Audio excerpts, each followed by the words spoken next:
All right, welcome to this special report about AI and job replacements.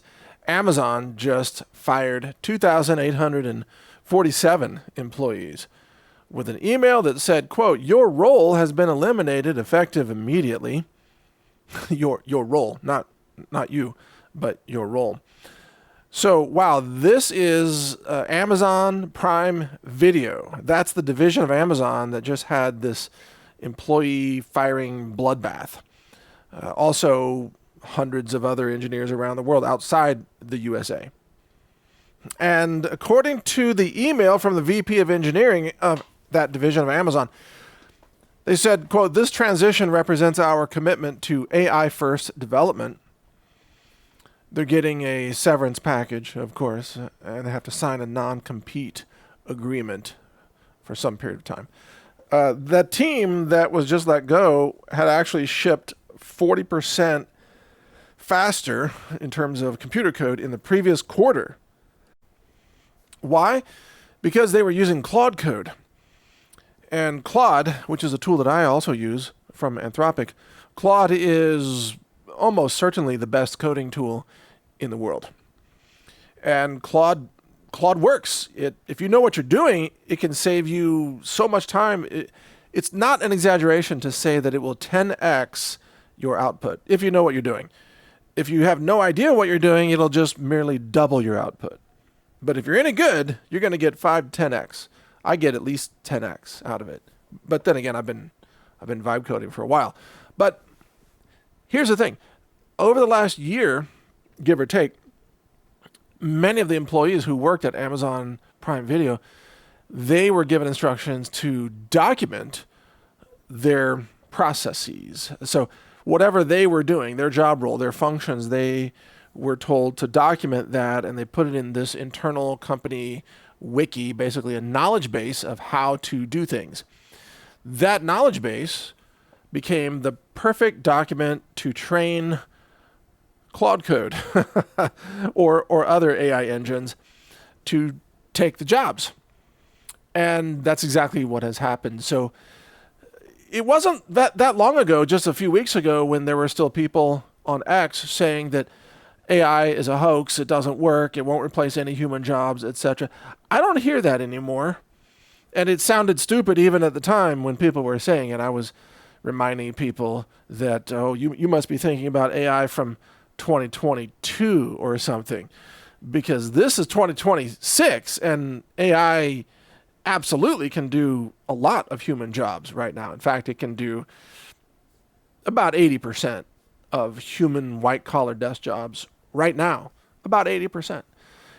I'm not saying that it's going to, some jobs will take a long time to kind of switch over, but it's capable of doing 80% of desk jobs.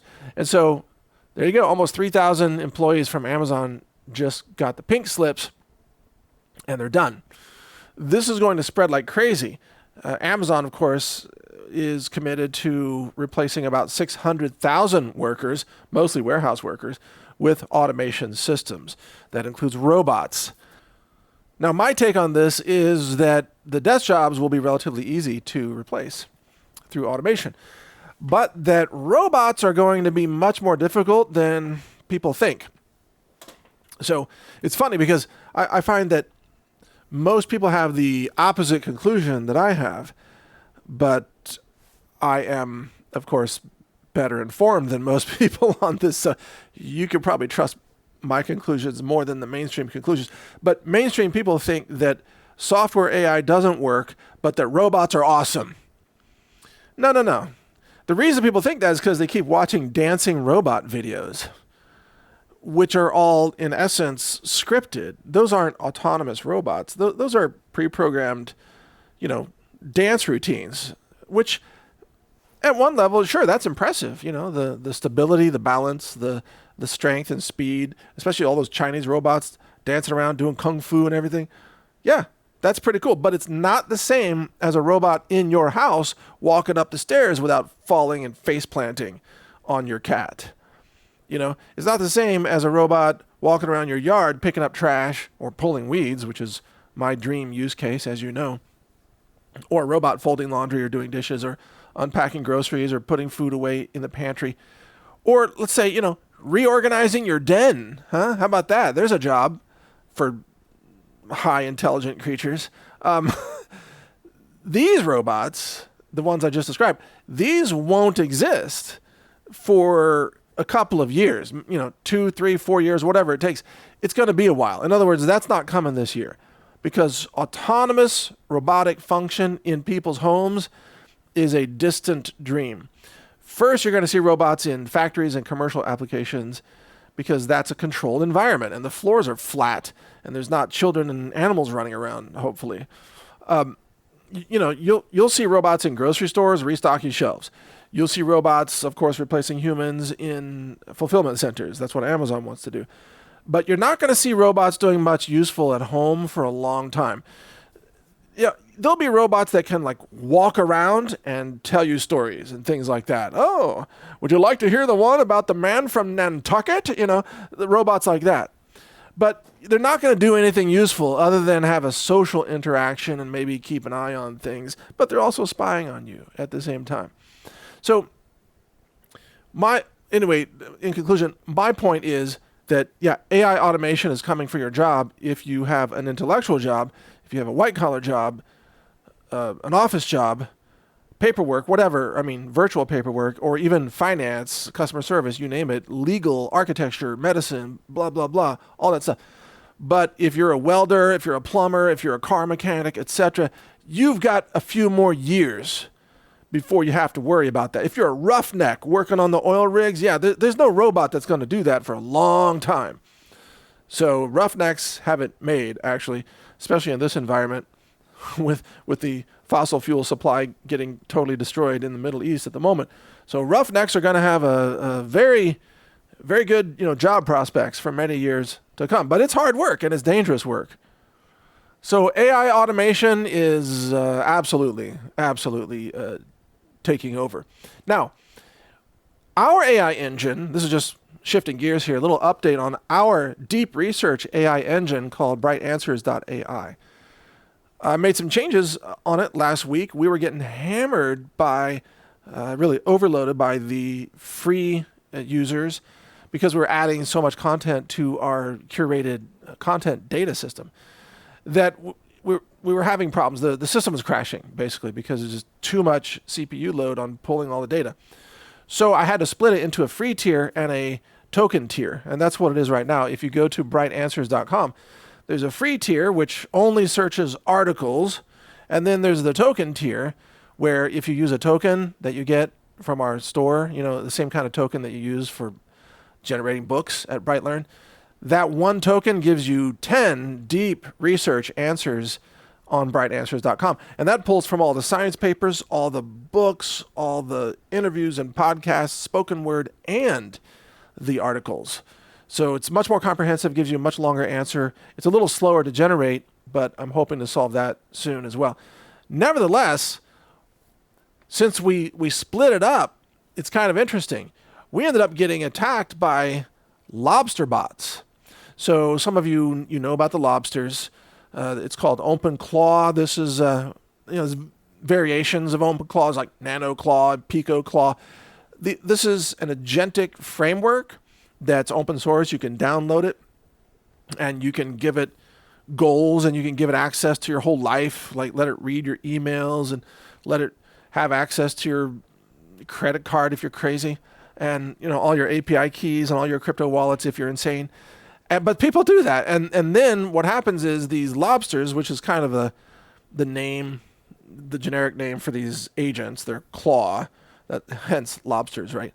But these lobsters run around burning tokens, and they have a soul file, which is basically the things that it wants to do. Like it has its own kind of consciousness, and it just wants to do things. It wants to proactively write programs for you. So it's looking for things to do for you, right?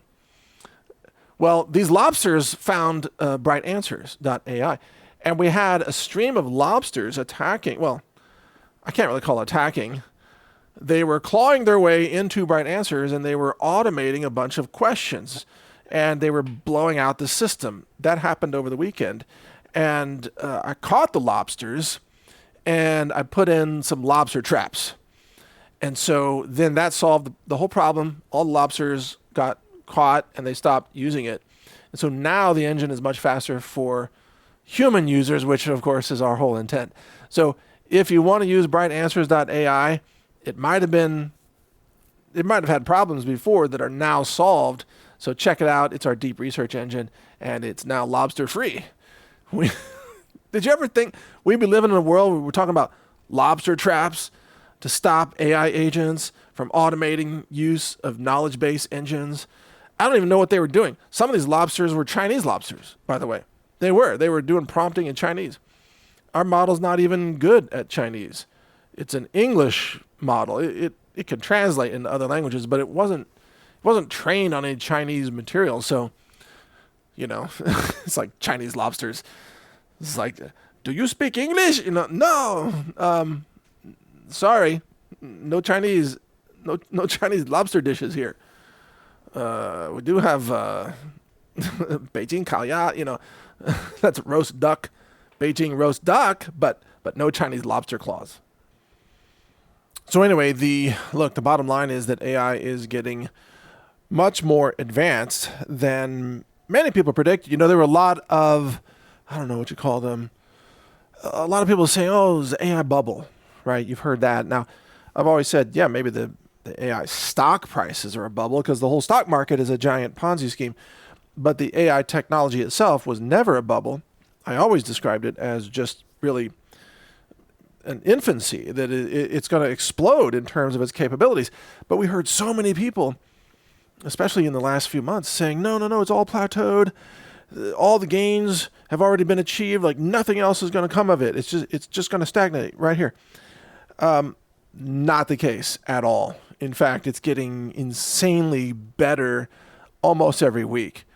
I mean, seriously, the things that I'm doing with it right now, some of which you'll see soon. Like, for example, I am about to roll out, remember some of the avatars that I tested early on that were giving you news, like news avatars? That was at brightvideos.com. Well, I'm just about done building out a local system that creates the avatar videos using no cloud computing at all, just local resources in my own kind of mini data center. And you're going to see those videos rolling out very soon, this week, with quite a few of them. And I don't depend on, CDANs. I don't depend on any other outside service or API, or I don't have to pay any costs actually to generate the new videos that you're going to see. And remember my prediction last year? I said that this year we would be able to generate mini documentaries and fully animate them. Remember that? And how crazy that sounded like 4 months ago? We're going to have mini documentaries by April. if not this month. Yeah. And by mini documentaries, I mean, maybe a 12, 15-minute video covering a subject in great detail, fully animated, narrated, music, everything. And every bit of it is going to be generated locally using open source tools and some really clever code. So that's coming. You're going to see that soon. And I'll start incorporating some of those into the podcast here, by the way. So you get a little update from Jack Harlow. He's our mystery intrigue avatar. Anything that's got, you have to go down a rabbit hole, He's the one talking about that, Jack Harlow. He's popular. So I designed his voice too. I really like his voice. It's great. So you're going to see a lot of Jack Harlow videos. Of course, I'm the one approving all the narration and the scripts and everything. So it's still me, but it's expressed through these other avatar videos that you're going to see. And then we're going to be putting out documentaries this whole year. Remember how I also predicted that by 2027, we would be able to produce full-length documentaries. Well, clearly that's going to happen before 2027. But sometime in 2027, probably you're going to see full-length feature film movies generated much more easily with video models that run locally on sort of high-end hardware, but still locally. I'm not talking about, a $500 graphics card. I'm talking about more like a $5,000 card, like a 5090 or better. So, and remember those cards were $2,400 last year, and now they're $5,000. Yeah, that's what happened.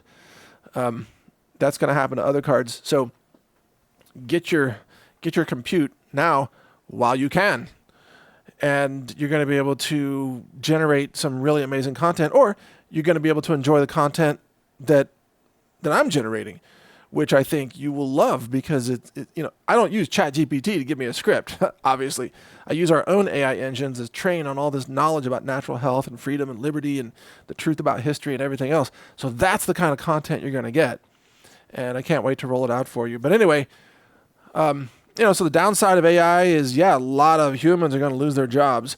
Upside is a lot of amazing content is going to be free and coming your way, and it can also turn you into a creator. So watch for that. It's going to be pretty cool. So anyway, if you want to check out all my videos, it's brightevideos.com. My articles are at naturalnews.com with my infographics.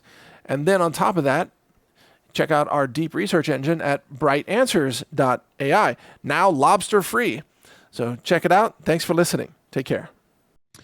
Yes, the world is getting crazy, but here at the Health Ranger store, we're putting together a survival supply assortment for you. If you go to healthrangerstore.com/survival, you'll see what we put together for you, including iodine and IOSAT. That's a specific brand name of potassium iodide that's FDA approved. Or we have the nascent iodine here, which is less expensive in terms of the iodine that you get. These are available in case things go nuclear. It's clear that you will not be able to find any of this for sale anywhere. All the inventories will be wiped out, like what happened after Fukushima in 2011. So if you want to get your hands on some iodine, this is a chance to get it right now. healthrangerstore.com/survival. In addition, we have many other survival items for you here, including some silver solutions, some spirulina available in bulk and at a discount, and then a large assortment of storable organic food that's laboratory tested, including our Ranger Bucket sets. Here's a 195-day supply. We've got the mini buckets, and we've also got number 10 cans available of freeze-dried fruits and vegetables and other things like miso soup powder. Here's some of the buckets. There's a big variety available. Here are some of the number 10 cans right here. Remember, a lot of people are missing fruit. They don't have enough vitamin C in their storable food. So, getting bananas and pineapples and strawberries especially, again, certified organic, freeze-dried. That is the highest quality with the highest nutrient preservation that you can get in any kind of a storable food format. All of this is available right now and so much more. Just go to healthrangerstore.com/survival. And because the freeze-dried foods last for so long, even if you don't eat them this year or next year, just keep them on the shelf. They're going to last a very long time with good preservation, long shelf life, and they will have value no matter what happens in the world. Now, of course, I'm praying for peace. I'm praying for de-escalation. I don't want to see World War III break out, and I certainly don't want it to go nuclear. But we're dealing with insane times and insane leaders and insane situations. Who knows what could happen tomorrow or next week? Disruptions could happen here in the United States. There could be, domestic attacks that disrupt supply chains here in the U.S. So stock up early, stock up now, get your emergency food, emergency medicine, iodine, anything else that you think that you might need. Get it now. And by doing so, by shopping with us, you'll be supporting our platforms and our AI engines that we offer for free. That's funded in part by sales from our store. So shop with us at healthrangerstore.com/survival and help yourself get prepared, and also help us bring you more free tools and platforms that can keep you informed no matter what happens in the world. I'm Mike Adams, the Health Ranger. Thank you for your support. God bless you all. Take care.